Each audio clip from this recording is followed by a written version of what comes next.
The public's affection for the NHS is beyond question, but healthcare is under huge pressure. Overstretched budgets, rising costs, staff shortages, increased demand, alongside new technology and innovation, all increase the likelihood of safety incidents. With around 100 serious safety incidents reported daily across the NHS, a rate largely unchanged over the past 2 decades, we need to find more effective ways to guarantee patient safety. Analyses of safety incidents have revealed a wide range of contributing factors, and that blameless staff often inherit existing system problems. For example, staff shortages can mean higher workloads, which increase turnover and create further staff shortages. Attempted alleviation through hiring temporary staff brings unfamiliarity with the workplace, which leads to more interruptions and, ironically, a workload increase. It's fertile ground for mistakes to occur.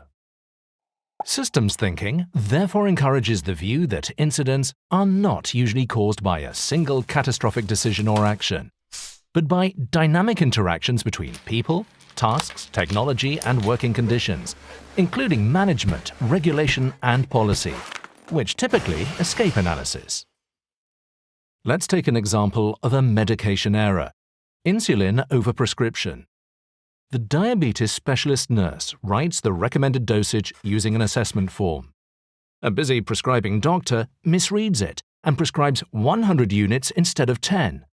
The outcome? The patient is discharged, but soon after readmitted to an already overworked emergency department. Root cause analysis identifies the mistake and may recommend retraining and personal reflection by those involved. Certainly next time, the doctor will take more care. But what if next time it's a different doctor? The same incident could happen again. Systems thinking allows us to explore the underlying dynamic interactions between people, technologies, and policies within and across levels of the whole systems. It highlights a clear feedback mechanism for a purchasing team, regulatory bodies, and manufacturers regarding the confusion risk in the medicine name, and requests improvement. It gives the prescribing responsibility to the specialist nurse so that the number of potentially unsafe interactions can be reduced, regardless of changes of staff. It identifies the need for an adequate workload level and recommends staff be reminded of their responsibility to voice their queries.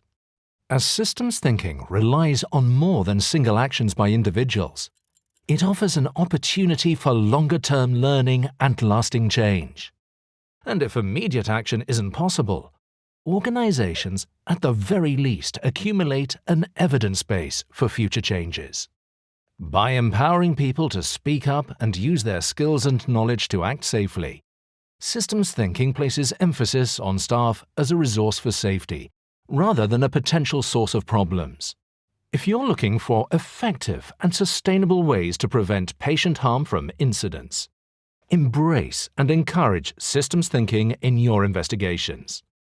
For more information, please visit our website.